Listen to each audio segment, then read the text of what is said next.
everybody, how can a recruiter end up thinking that you are overqualified?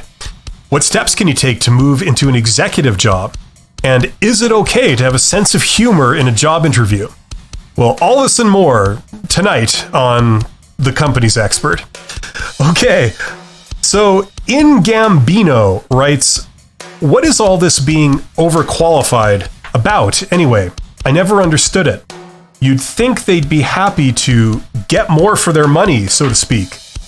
To have someone on board that could run circles around the other employees should be a good thing, right? If I were the boss, I'd be grateful because hiring that person would make my job so much easier. Excellent question, In Gambino. Yes, overqualified. That is definitely a real thing. Now, here's the deal. A lot of people don't understand this. Recruiters have a couple of different priorities. They look for a couple of different things. And one of them, obviously, is to find the talent, okay? Find a person that has all the qualifications they're looking for. But in addition, they're looking to not overpay for such a person, okay? This is real, and it's also kind of reasonable. Think of when you go to the store, okay? You want to buy groceries or something. Your number one goal is to find the items that you're looking for, right? But you also have kind of a number two goal, and that is that you don't want to overpay for anything, right? So, if necessary, you'll go store to store to a degree to find the cheaper version that still is good, right? So it's exactly the same thing with recruiters in a job interview or in a job search, okay? They're looking to hire somebody that they feel, rightly or wrongly, that this person couldn't obviously get a better job if they tried. Okay, they don't have a ton of qualifications and skills and experience that they're not using. Okay, because if they are, you run into a couple of problems. Think of if you employed someone with a PhD to sweep the floor. Okay, this would be bad because either you end up vastly overpaying for someone to sweep the floor, or you pay them a reasonable amount, but you can expect that every moment that they're employed by you, they will be looking for another job and they will jump ship the first chance they get, right? So that's the whole overqualified thing. Now, I would love to blame the recruiters for this. I like to say it's because recruiters are dumb and this isn't a thing, but on this one, I got to side with the recruiters, unfortunately, and it's because this is the behaviors that we do see in the real world more often than not. Like over 50% of the time, this is the behaviors that we see. If we hire someone that, has all kinds of degrees that they're not using and has way more skills and experience than what we need, it doesn't end well generally because of these reasons I explained. Now, I agree with you that it's kind of stupid. It would be perfect if you could get employees that, they had a little more qualifications than you needed, and but they felt that it wasn't beneath them to do the job. They like the job, they want to do it, and they can bring all of that talent to bear on doing that job. That would be perfect. And in some cases, we see this. Recruiters do hire candidates who would be overqualified to another recruiter, but they do it successfully and that employee sticks around and they work out really well. So we do see all kinds, but more often than not, this is the candidate behavior that recruiters have seen over the years. And so that's why they've adjusted their behavior to not hire overqualified people. Okay, so hopefully that answers your question. Let's see here. Oh, my computer's being weird. That's awesome. That's awesome. You have those days when it works perfectly 1,000 times, and then when it's important, that's when it doesn't work. So that's what I got right now. Let's see if I can quickly fix this here. Okay, what do we got here? Okay, so Buckeye Adventures writes, I have to share. Using some of your ideas, I applied for 4 different jobs. I got 4 callbacks and landed 3 offers, all in the 6-figure salary range, all great offers. Awesome. That's That's awesome to hear, Buckeye Adventures. Thank you for sharing, and congratulations. It sounds like things are working out for you. And that's entirely due to your efforts. So way to go. Yuki Hada writes, thank you for all your advice. I landed a position. Thank you so much. Okay, excellent. Congratulations. And thank you for letting me know. It's nice to see that at least I might be doing some good. Okay. Peachy writes, how would I answer, what type of role could you definitely not work in and why? This question seems like a trap. Every answer I think of isn't good. Okay, excellent question, Peachy. This question is actually another form of what is your weakness? Okay, there's only about 6 major standardized questions that people ask in job interviews. They like to rephrase them and ask them in different ways, but really, they're asking the same stuff over and over. Yes, some people add on other exotic questions, but these are the cornerstones of job interviews. And one thing that they're almost guaranteed to ask you every single time is they're going to ask you a question that says, why shouldn't we hire you? What's wrong with you? What's your weakness? What wouldn't you do? What don't you like? What's a failure you've had? You know, questions of this nature. It's a negativity question. Okay, so I have done a video on how to answer this question in depth. It's called What is Your Weakness? If you do a quick search on my YouTube channel, you'll see it. It's one of my more popular videos. Look it up. But the short answer is you want to try and avoid giving an actual weakness. If you gave an actual serious weakness of yours, or in this case, if you said a job, oh, I would never do this, you know, and it's something related to the job at hand that you're applying for, that's probably going to be the kiss of death. So you want to try and avoid that. There's a couple of different ways to do it. Some people say a weakness that has nothing to do with the current job. I tend to not like that because they can always interpret. And how do you know that your weakness in their eyes is not related to the current job? You don't know that. So it's risky to do that. So watch my video to go into greater detail. Just basically don't give an actual weakness because that's their reason to eliminate you. And that's how it's done. Okay, Frozen Beef Pie says, hey again, Bill. I just got a call from a company and have been asked to attend a second interview, this time with the president, along with the management team.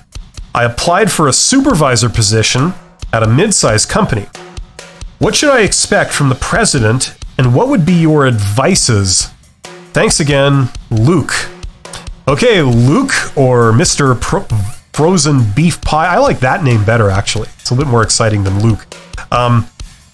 Okay, so the president, this is another non-standard title in a lot of companies. And at least in North America, the president title equates to the chief operating officer. So if you're interviewing with the president, usually that means you're interviewing with the equivalent of the chief operating officer. Okay? And for those of you who don't know what this is, it's the most senior person in charge of operations. Operations is the thing the company does. So if it was a plumbing company, the chief operating officer or the president, they would be dealing with doing the plumbing part, okay? They wouldn't be the salesperson, they wouldn't be the accounting person, they wouldn't be the lawyer, they wouldn't be the human resource person, they would be the operations person, the plumbing person, okay? Now, very generally speaking here, operations people tend to be more technical, okay? I've had a lifetime of dealing with operations people. I've dealt with engineers and lots of tradespeople and technicians. And a lot of chief operating officers are jumped up technicians, okay, or jumped up engineers. And as such, they tend to have the personality traits of engineers and technicians. And once again, I'm generalizing, but they tend to focus less on your personality and your mood and your rapport. Generally speaking, they tend to focus more on technical aspects. Okay, so they may ask you technical questions about your qualifications or your understanding. They tend to focus less on, as I said, your soft skills and things like that. But that's a generalization. It's going to vary by company, it's going to vary by industry, and it's going to vary by size of company. So as much as possible, if it's possible for you, try to find out who the president is and see if you can find anything about them. Maybe even look up their profile on LinkedIn if you can. And if you see lots of technical type work, expect questions from the president to be on the technical side. If you see a lot of just management work from a very early time in their career, you can expect more, maybe a bit more personality and soft skill type questions. But they essentially look for the right attitude. Okay? They might not care about your soft skills, but if you have the right attitude, if I had to guess on a president that I don't know, that's probably what I would expect. So hopefully that helps. Tony Cole writes, "Hi, former CEO with no name." Okay, well, my name is Bill. Bill Todd. So I have said that, but just not on every video. Okay. Hi, former CEO with no name. Followed the principles of your approach and successfully landed a job today.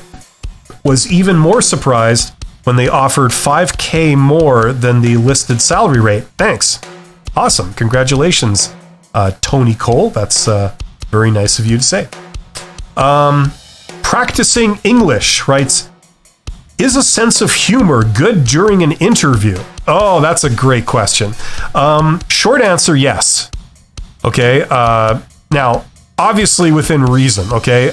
If you go to the interview and all you do is crack one-liners so that the interviewer can't really get the answers to the questions that they're wanting, that would be a problem. If it gets in the way, or if it's inappropriate humor, or it's too much humor, that would be a problem. But generally speaking, humor would be good. I'd say in almost every single job interview, a little bit of humor would be good. Okay? And how much will vary by the situation and the people you're dealing with.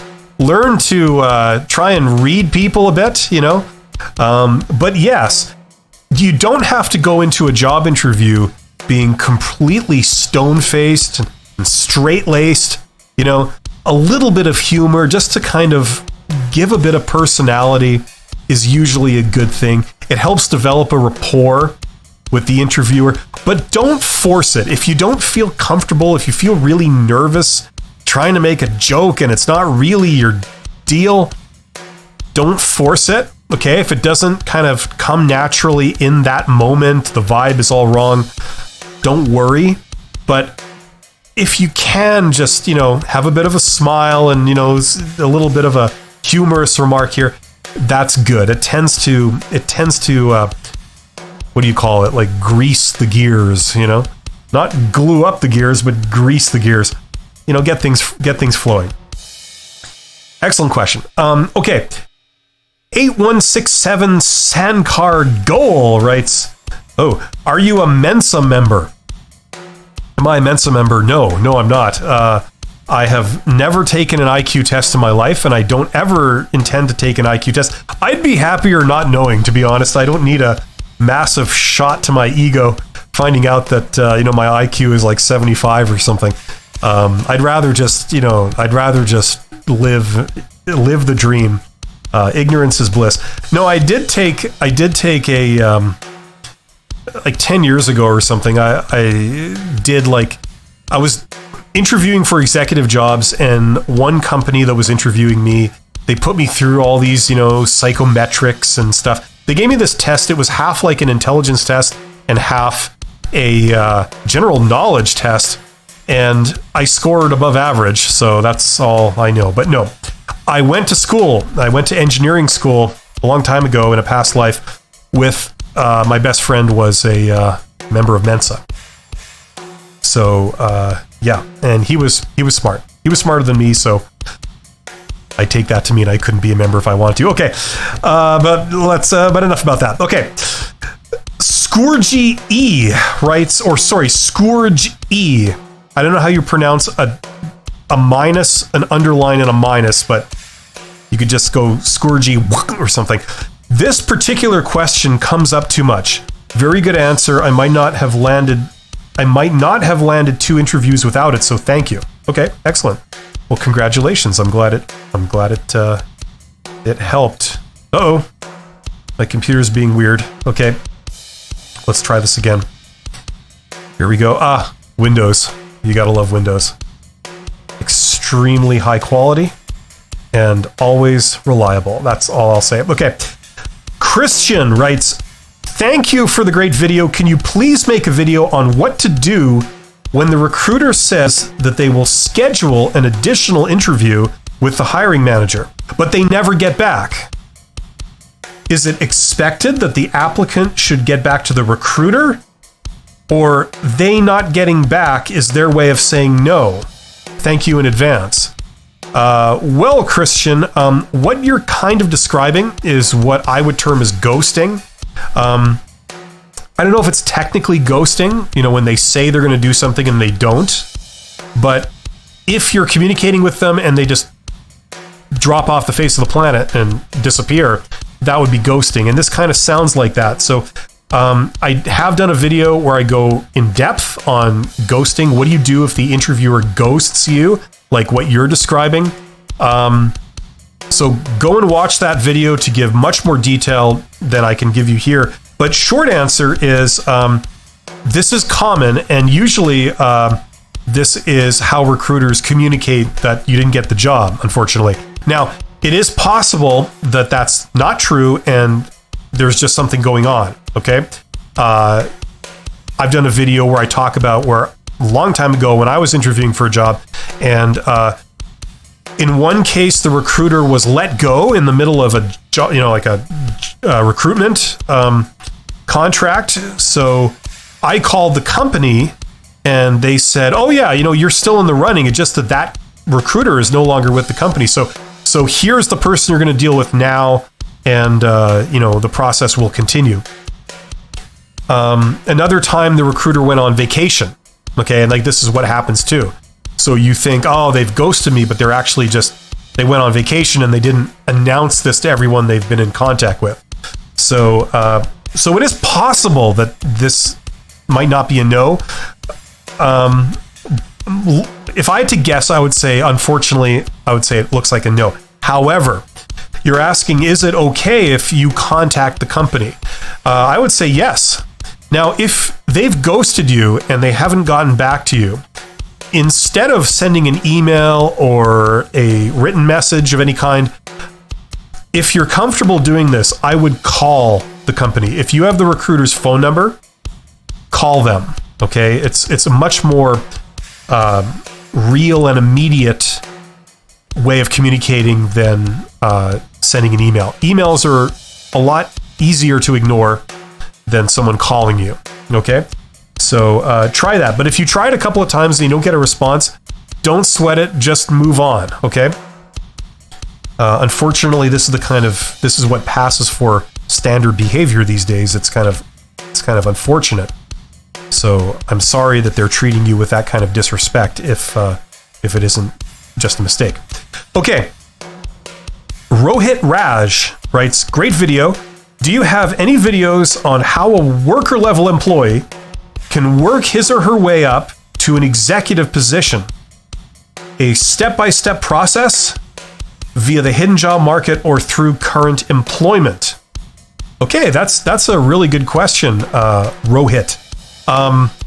No, I don't have any videos on that. First of all, there isn't just one way of doing that.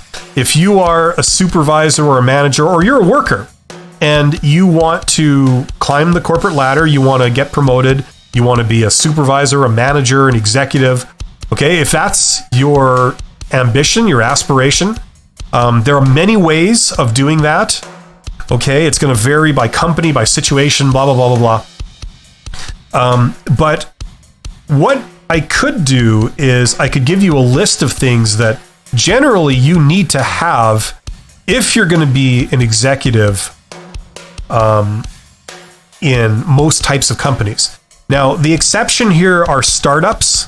Okay, in a startup, like anybody can be an executive. You just have to have made money and you're in charge, right? So that's kind of the exception. But if you're in a company that's beyond, say, 10 employees, to be an executive, the person in charge, there's several things that you need. Okay, usually executives, first of all, they have technical skills in at least one area.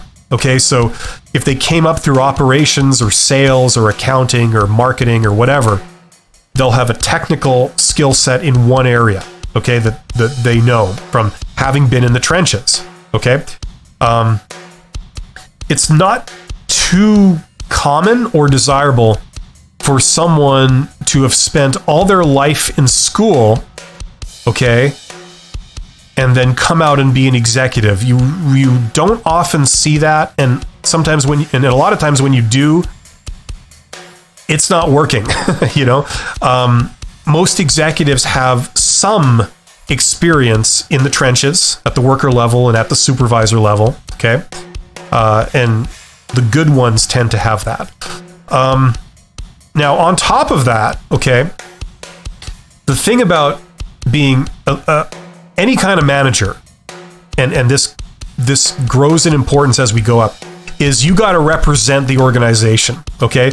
So that means that you got to represent it in the way you look, the way you sound, and in what you do.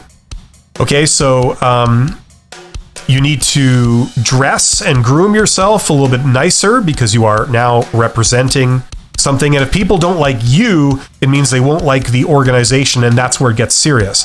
Okay, you also need to, how can I put this? Have a little maturity.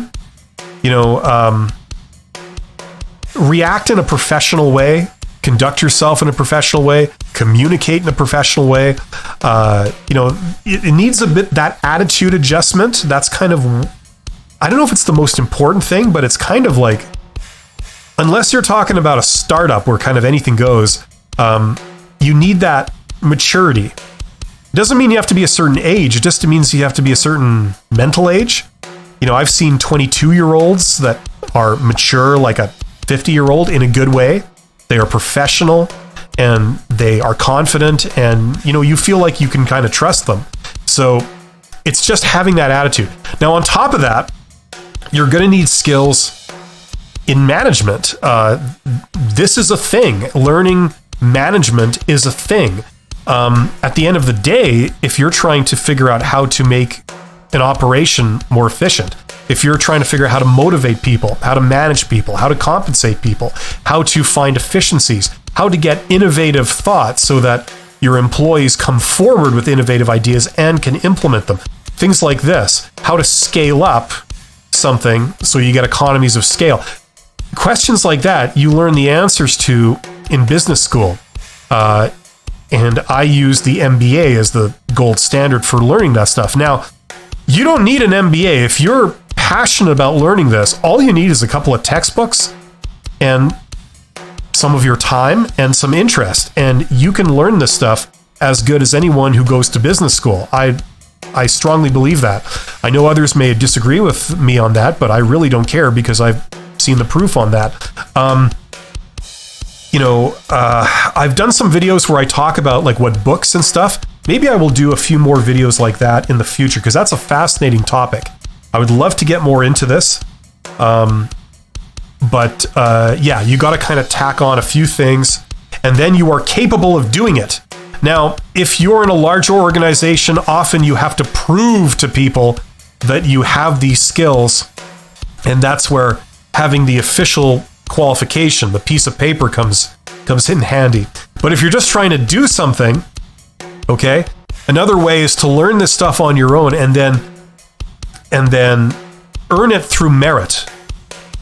Now that you know all this stuff, you can apply it to your job, you can excel at your job, you can even go and do your own side hustle and start a company or whatever, or you can start a new operation within your organization, add on a new product line or whatever. and achieve something, and you earn the executive status through what you've accomplished. Okay, so there's many ways of doing it, but great question.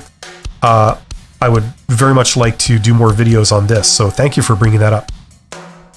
Okay, Alimjan writes, where is your wireless mic? That's awesome. For some of you that have been watching my channel for a while, you know that I've had a bunch of different microphones over there. That's intentional. In the 90s, kind of one of my hobbies on the side was working in a recording studio, and I own a whole bunch of different microphones, and this is kind of an opportunity for me to use them on my voice. I thought it might be something other than exactly the same backdrop every time. But this is an SM7B. This is a mic that I got in the 90s before it was cool, I might add, before YouTube came along and everybody has this. The reason I got it was because it was known for, not for the YouTube thing, but it was known for a lot of high profile recording artists like Michael Jackson using this to record hit songs and stuff. So it was for a $500 microphone, which it is now, it was reasonably affordable for something that was like high end. It was better than buying like a Neumann U87 or something for like $6,000. So yeah, it's intentional that I keep it in the shot. I like it in the shot. So that's just me. I know some people have gotten upset with that in the comments, but oh well.